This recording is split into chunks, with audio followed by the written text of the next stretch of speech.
Ang sabi ng isang kilalang kakamping, alam daw nila, ibig sabihin hindi lang siya nag-iisa. Alam daw nila na guilty si BBM tungkol dito sa ibinunyag ni Saldico sa budget na yan.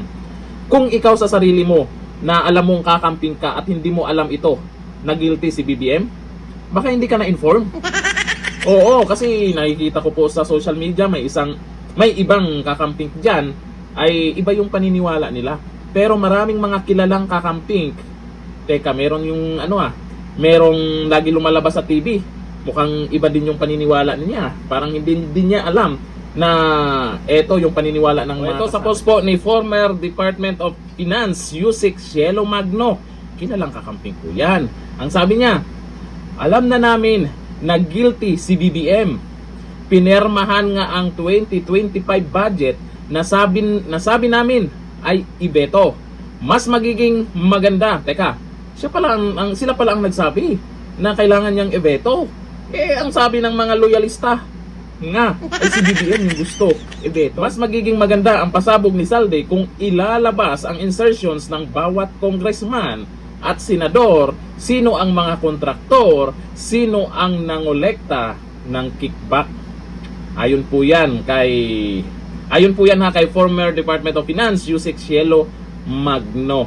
Diyan po sa post niya, marami pong nag-agree diyan. Pero hindi lang yan marami na rin pong kilalang kakamping na nagsasalita na tungkol po kay BBM. Lalo na po, kakamping din siya kung saan nananawagan BBM resign.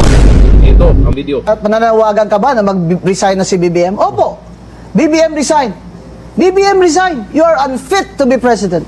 We will not survive another 3 years with you, under you. BBM, please, if you love your people, please resign. Naku, marami pong nanawagan ng ganyan. BBM resign, Marcos resign, may mga nagrarally na rin na ganyan. Pero may taga-kabila din na ayaw nila manawagan ng ganyan. Bakit? Takot sila na magiging presidente si VP Sara. Ay malamang isa din sila na mababawasan o mapipigilan yung pagpaparami nila. Yung umaakyat ba? O kung saan ba umaakyat yung mga yan? Alam naman natin na ayaw ng mga Duterte sa mga ganyan. Kaya may mga ayaw kay BBM, ayaw din kay VP Sara, ay ayaw nilang mag-resign si Junior kasi mas takot sila kay VP Sara. Kaya malamang yung iba dyan naguguluhan kung ano yung gusto nilang ipaglaban. Ang sabi lang ng iba, mga kurakot, kulong na yan. Mga kurakot, kulong na yan. Puro lang kayo ganyan.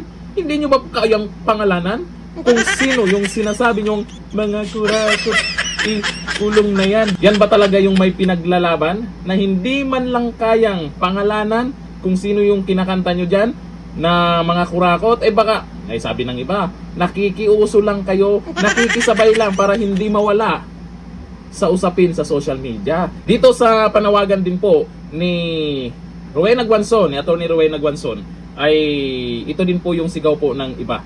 Ito, ayon po kay Agent Pacondo, he wants to stay more than his father. Anak ko po, yan po yung lagi natin sinasabi dito na baka o malabo na mag-resign po dahil baka mag-extend pa. Kasi yan din yung gusto ng mga loyalista nga. Pero sa totoo lang, yung mga nagsasabing may Marcos loyalist, marami sila. Naniniwala pa ba kayo doon? Sa nangyayari ngayon, sa pinagyayaw ni Senator Amy Marcos, masasabi nyo bang Marcos loyalist pa rin kayo? Hindi nyo na nga alam kung kanino papabor kayo. Hindi nyo na nga alam kung sino yung susuportahan nyo. Marcos loyalist kayo, di ba? O ano ngayon? Nagkagulo-gulo na. O ayon po kay Agent Pacondo, ayaw nga ito sa panawagan po na BBM resign, mukhang malabo talaga yan. Sabi ni Kois Luna, resign, if not, impeach. Lang, yung pag mayroong impeachment complaint, kung papasa, pag idaan mo sa kamay ng mga buhaya. Diba? Kasi pag na-impeach si BBM, wag naman sana muna. Yan po ang nasa isip ng mga loyalista. Nga. Pag si VP Sara kasi maging presidente, itong mga congressman, marami dyan, pero marami ding matitino dyan. Yung mga congressman na alam naman natin kung anong ginawa nila kay VP Sara, yan ang isa sa kakabahan pag na-impeach si BBM. Mate, nasa batas naman natin kung sino yung maging presidente. Ayon kay Leti Agustin, At di lang po resign, bawiin lahat ng ninakaw nila. Bakit? May ninakaw ba? Hindi naman daw sila magnanakaw, di ba? Wala namang ninakaw, di ba? Talaga? May social media na.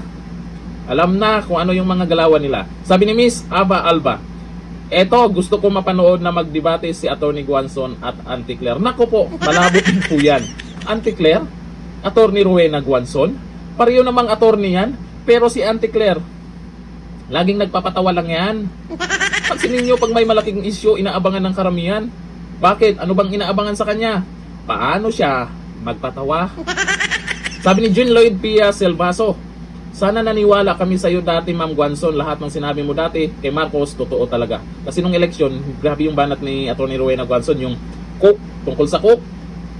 Ito ang pinakamaingay, si Atty. Rowena Guanzon, tungkol dyan sa pakuk-cook daw ni Junior.